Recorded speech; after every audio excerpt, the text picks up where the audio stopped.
A imprenta provincial despedirase da Xunqueira de Alba. A Deputación de Pontevedra decidiu trasladar o servizo ata as instalacións do Príncipe Felipe. Imprenta que tamén en principio tiñamos previsto no mantela, pero facendo unha reflexión, non, sobre que sí que hai moitas cuestións que precisamos que faga o que ten que ver coa imprenta, e ademais tamén foi un plantexamento do propio vicepresidente, non?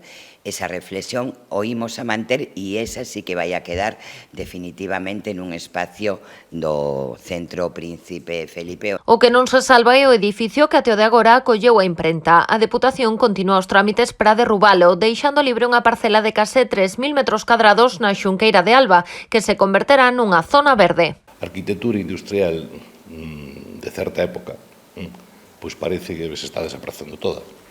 E había cousas que tiñan o seu mérito, non?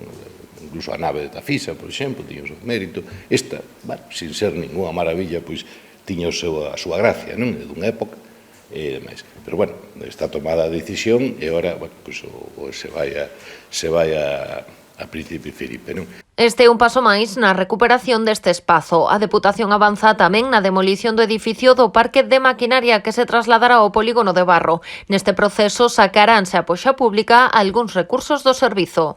Os recursos que se obteñan despois desta desafectación haberá unha subasta pública. Eses recursos pois van a redundar en beneficio da Deputación de Pontevedra. Imos a desafectar a planta de aglomerado, a báscula de pasase de camións, o depósito de emulsión e o surtidor de depósito de gasóleo. Dende o Goberno provincial estiman que a finalización das obras no polígono de Barro e a rexeneración da Xunqueira poderían estar rematadas no primeiro trimestre do 2023. Polos trámites e polos investimentos, pois custosa, pero creo que a Xunqueira de Alba merecese dar este paso e facer dar un paso para rexenerar. O desmantelamento do Parque de Maquinaria conta cun orzamento de máis d'1 millón de euros. No caso da imprenta, os traballos están orzamentados en case 275.000.